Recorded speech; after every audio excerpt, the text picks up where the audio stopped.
Hey everyone, I am Peter from TopThink, and today we explore 10 questions in philosophy that will change your life. But quickly before that, make sure to subscribe to TopThink so you don't miss out on our new animated series about psychology, science, and lots of other nerdy stuff. Now, let's begin. Number 1. Should you live for the present or for the future? Some people party all the time, others work all the time.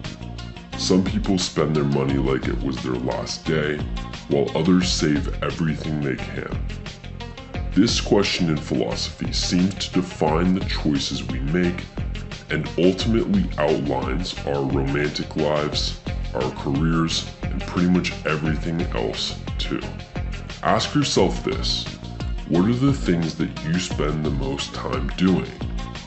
Then ask, do these activities satisfy immediate wants and needs, or those of the future? Number 2, do we have free will?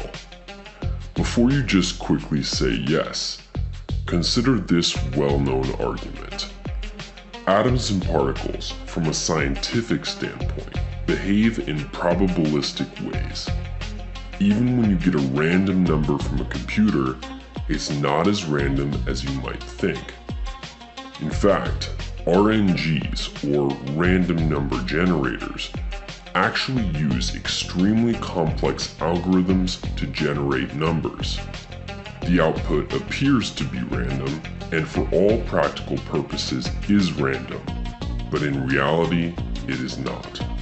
So again, science tells us that atoms and particles behave in probabilistic ways, that our brains, which contain, so to speak, our consciousness, are made up of atoms and particles, logically leading to the conclusion that our minds behave in probabilistic ways.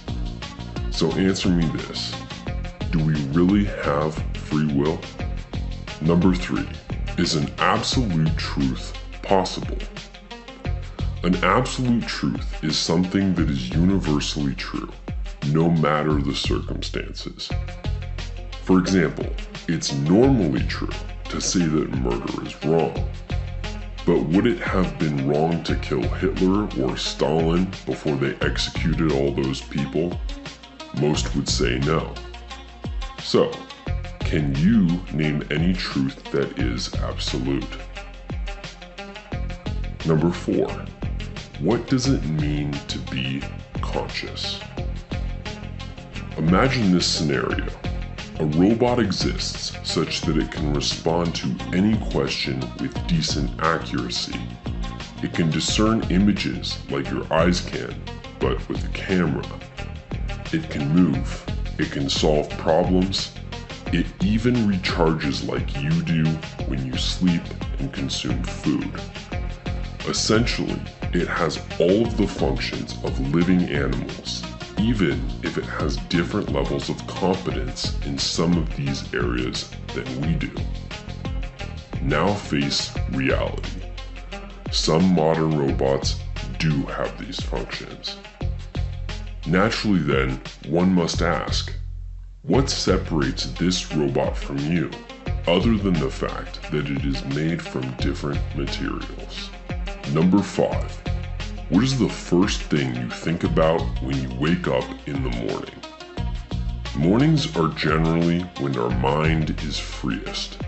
In Latin, this is known as the tabula rasa, which translates to a blank slate.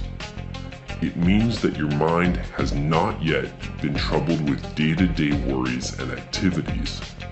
Thus, your first thoughts in the morning often reflect upon the things in life that matter to you the most.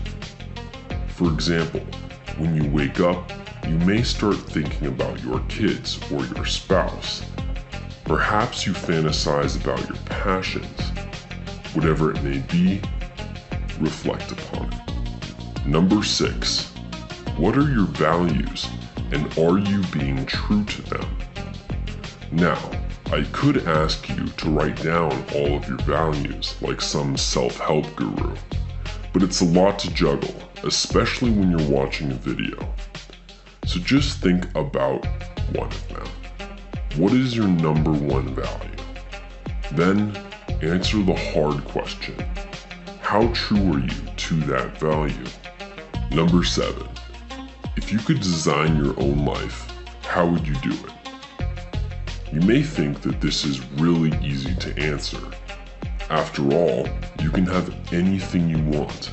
An expensive car, the perfect spouse, a giant mansion, and six-pack abs. But once you have all this, what do you have to look forward to? Would you live out the rest of your life just acquiring more stuff? And finally, would you be satisfied knowing that you did not actually earn what you have? Is that not part of the reward? Number 8. If you could give someone just one piece of advice, what would it be?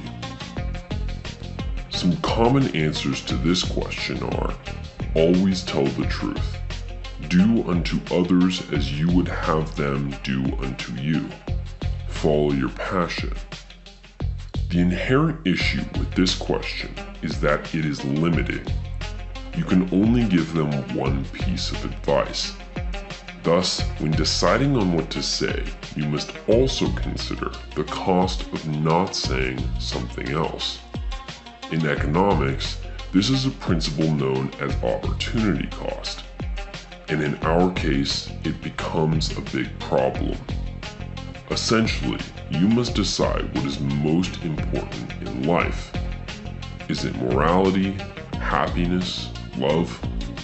Choosing one subject matter to give advice on sacrifices the others. So, choose wisely. Number 9. Is happiness the most important goal in life? Happiness takes many forms. We smile, laugh, and hug to express our happiness. All in all, it's pretty great.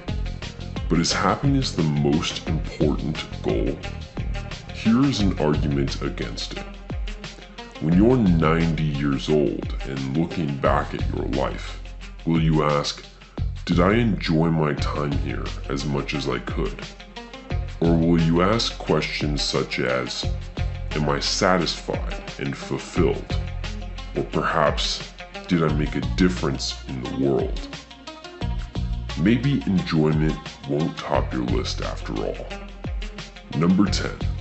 How much freedom should people have? I live in the United States of America, a pretty free and open society. But do I have complete freedom? No. For example, I am not free to steal something from someone else if I want it, nor am I free to set fire to whatever I choose. Laws govern what I am free to do, and almost everything not prohibited by the law is allowed. Legal institutions are in place because absolute freedom can be dangerous to other people. But the opposite end is even scarier. With no freedom, your every move is dictated. Thus, we can conclude that there is a sweet spot somewhere between these two extremes. I end this video by asking you, the viewer, to answer question number 10 in the comments section below. How much freedom should people have? Thank you for watching TopThink, and be sure to subscribe for more fascinating content on this YouTube channel.